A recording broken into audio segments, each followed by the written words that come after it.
sekarang kita masuk dalam biografi singkat penulis, yaitu biografi Syekh Muhammad bin Abdul Wahab. Silakan. Belajar bukunya orang, kita juga perlu tahu orangnya itu kayak apa. Kalau orangnya sesat, ya jangan dibaca bukunya. Bila orangnya mengajarkan yang benar dengan dalil Al-Quran dan Sunnah, maka alhamdulillah, berarti kita menimba ilmu dari tempat yang benar. Coba teman-teman yang dirahmati Allah, dulu waktu sekolah, apakah waktu SD, waktu SMP, SMA sampai kuliah, apakah setiap ada penerbit buku, siapapun penulisnya akan kita konsumsi, atau kita memilih buku dengan penerbit yang bagus-bagus? Kita pilih atau sembarang? Kita pilih.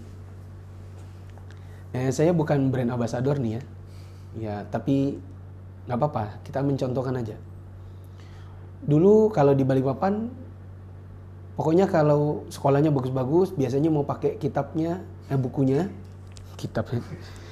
buku matematika, bahasa Inggris, bahasa Indonesia itu maunya cetakan Erlangga, Ganesha Bandung. Maunya kalau buku agama itu tiga serangkai, Gunung Agung, Pariwara, Yudhistira. Kalau buku tulisnya maunya Sidu, Sinar Dunia. Ya kalau mungkin kurang uangnya dikit, ya maunya beli Miraj. Gitu kan? Kita nggak mau sembarangan. Kenapa? Kita mau kontennya bagus. Kita mau yakin dengan penulis dan penerbitnya. Supaya kita membaca dengan benar, mendapat penjelasan juga benar, jadi ilmu kita benar. Gitu. Oleh karenanya, dalam membaca sebuah buku agama khususnya kitab, juga perlu mengetahui siapa sih sebenarnya penulisnya, apalagi mungkin pensyarahnya. Bagus juga kalau mengerti penerjemahnya, tapi jarang penerjemah itu mencantumkan biografinya. Adapun saya, karena saya tidak mengatakan saya dari ahli ilmu, tapi saya mengatakan saya punya kemampuan karena saya pernah belajar langsung dengan Syekh Shalih bin Fauzan sebagai pensyarah.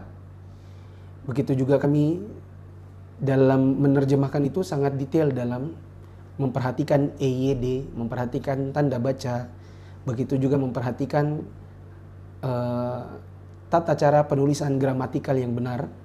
Maka kami yakin apa yang kami tuliskan ini secara konten insya Allah benar, secara kualitas tulisan pun insya Allah baik. Insya Allah. Mari kita baca biografi penulis Al-Usul Ats-Tsalatsah Muhammad bin Abdul Wahab. Ats-Tsalatsah bin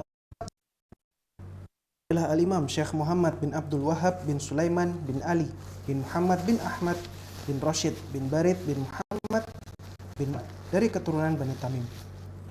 Kelahirannya, beliau dilahirkan di kota Uyainah pada tahun 1115 Hijriah di kalangan keluarga yang penuh dengan suasana ilmu, kemuliaan dan religius.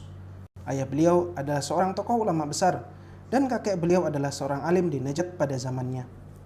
Senangnya ya, kalau kita punya bapak ulama, kakek ulama, atau kita jadi bapaknya lalu kita punya anak dari kalangan ahli ilmu, itu tentu sangat senang. Dan semoga Allah menjadikan kita ahli ilmu, setidaknya ahli ilmu dari kalangan keluarga kita dengan orang-orang sekitar kita. Begitu juga kita semoga punya anak-anak yang soleh dan menjadi pembesar-pembesar agama di masa mendatang. Masa pertumbuhannya, beliau telah menghafal Al-Quran sebelum berusia 10 tahun, belajar ilmu fiqih hingga menguasainya yang baik. Kajian Oh maaf, belum masuk ya. Baru besok insya Allah akan masuk babnya, di mana usul fiqih itu adalah pelajaran SMA kalau di Arab Saudi. Sedangkan kalau di kalangan tulabul ilm Indonesia, usul fiqih itu ya nggak tahu apakah mudah untuk dipelajari atau tidak. Artinya, kalau di Arab Saudi khususnya atau di negeri Arab banyak ulama, itu sangat wajar karena 10 tahun hafal Quran. Kelas 3 SMP atau 1 sampai 2, 3 SMA sudah belajar ilmu yang bukan cuma sekedar ilmu fikih, tapi ilmu usul fikih. Ya, sehingga mereka memang dari kecil ibaratnya apa ya? Mereka one step, satu langkah lebih maju daripada orang-orang di luar negeri mereka, khususnya di negeri-negeri yang bukan negeri Arab. Kita di masa-masa besar baru mau belajar bahasanya, mereka sudah bahasanya. Jadi kalau dari sana banyak ulama, ya, sesuatu yang wajar. Lalu Di antara kehebatan beliau yang mengagumkan orang tuanya adalah kekuatan hafalannya. Beliau banyak menelaah kitab-kitab tafsir dan hadis. Beliau bersungguh-sungguh menuntut ilmu sepanjang siang dan malam. Beliau pun menghafal matan-matan ilmiah dari berbagai disiplin ilmu. Beliau mengadakan perjalanan dalam rangka menuntut ilmu di berbagai penjuru Najd dan juga kota Makkah, dan sempat belajar kepada banyak ulama di sana. Beliau juga merantau ke kota Madinah dan sempat seperti Al-Alamah Syekh Abdullah bin Ibrahim Asy-Syamari dan ayah beliau yang terkenal dalam ilmu waris, Syekh Ibrahim Asy-Syamari, penulis kitab Al-Adab Al-Faid fi Syarh Al-Afiyah Al-Faraid. Kedua syekh inilah yang memperkenalkan Syekh Muhammad bin Abdul Wahab kepada seorang ahli hadis terkenal, yaitu Syekh Muhammad Hayah As-Sindi, sehingga beliau pun sempat belajar ilmu hadis dan rijalul hadis kepadanya, dan Syekh As-Sindi memberikan ijazah kepadanya untuk meriwayatkan hadis. ya, stop dulu. Mumpung saya ingat, untuk teman-teman nanti yang menamatkan buku ini bersama kami, siapa tahu tidak harus 1 bulan Ramadan, misalnya dalam 20 hari ternyata sudah tamat buku ini, alhamdulillah.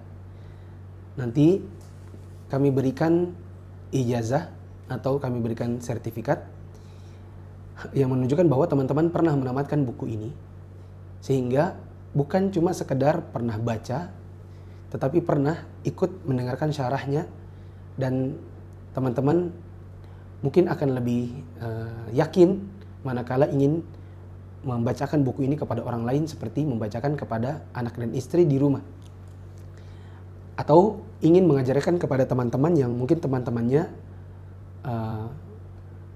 mungkin sangat awam, ya, misalnya teman-teman SMA, kemudian ada yang ingin membacakan buku ini kepada teman-temannya, akan lebih mantap dan lebih yakin, pede untuk bisa mengajarkan buku ini bila punya ijazahnya.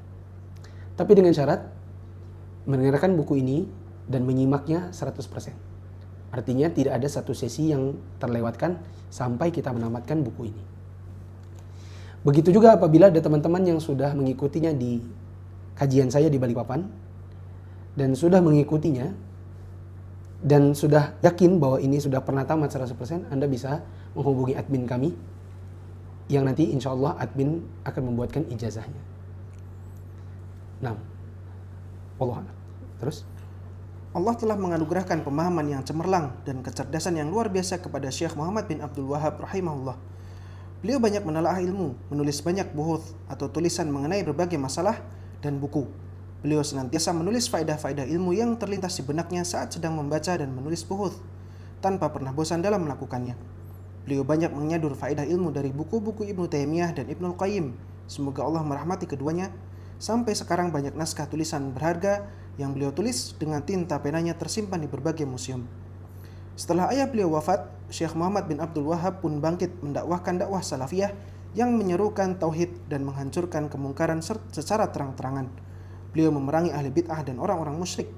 Penguasa dari kalangan keluarga Suud mendukung usaha beliau sehingga bertambah kuatlah pengaruhnya dan semakin luas dakwahnya.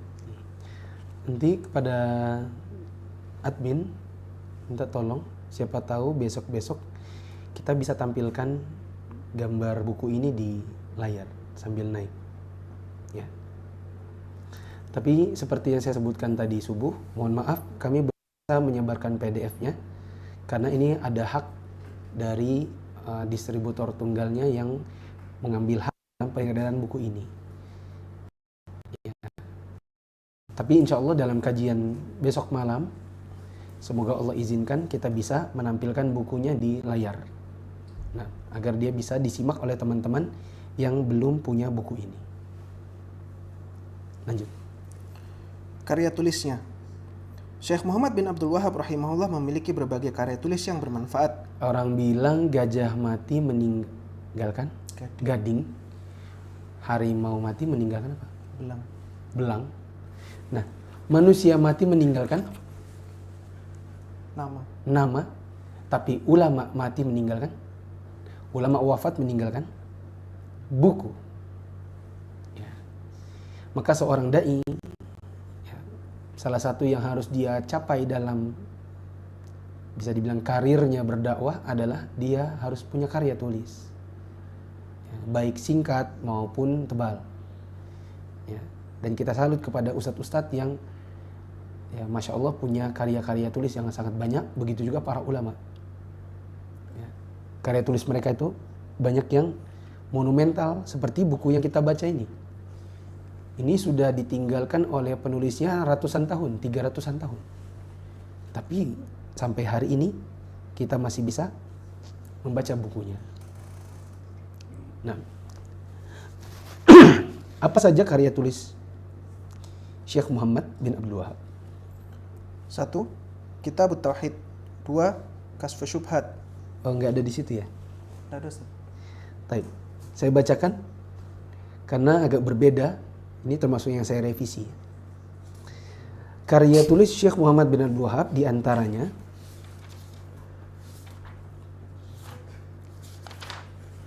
oh iya, memang beda ya. Saya bacakan. Pertama, Al-Usul Ats-Tsalatsah yang kita baca sekarang. Kedua, Al-Qawaid Al-Arba'. Ini pun ya, saya tuliskan di sini. Kedua kitab di atas merupakan karya monumental Syekh Muhammad bin Abdul Wahab yang diterjemahkan ke berbagai bahasa, diajarkan di berbagai negeri, ke berbagai kalangan dan tingkatan usia. Sayang jika risalah ini tidak disebutkan dalam biografi beliau, mengingat buku ini justru termasuk buku yang paling dasar dan wajib belajar bagi orang yang ingin mengenal Islam dari awal. Sepertinya saya nulis begini karena di bukunya Syekh Shalih bin Fauzan tidak masuk. Maaf, bukan di bukunya Syekh Fauzan. Di biografi yang dituliskan dari yang saya cantumkan ini, pada rujukan aslinya tidak mencantumkan Al-Usul Ats-Tsalatsah dan Al-Qawaid Al-Arba'. Padahal dua buku ini justru yang paling salah satu yang monumental. Kalau di satu kan 1 sampai 6 aja. Kenapa 1 sampai 6? Karena memang nomor 1 dan 2 di cetakan 3 tidak disebutkan di cetakan 1.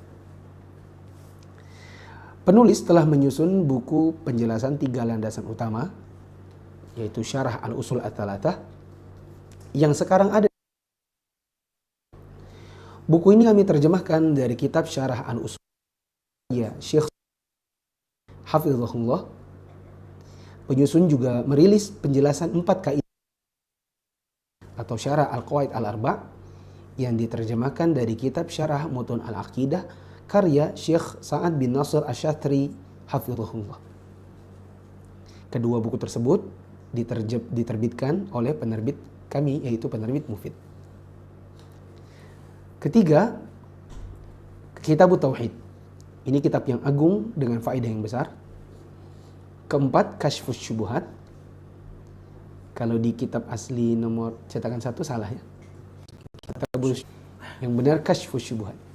Dan di sini sudah benar, cetakan 3.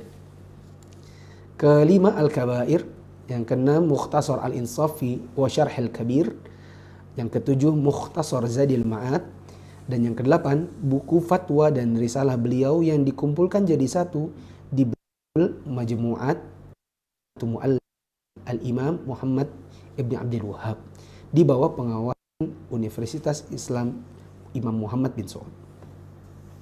Wafatnya Syekh Muhammad bin Abdul Wahab rahimahullah wafat pada tahun 1206 Hijriah. Semoga Allah memberikan kepadanya rahmat yang luas dan membalas jasanya kepada Islam dan kaum muslimin dengan sebaik-baik balasan.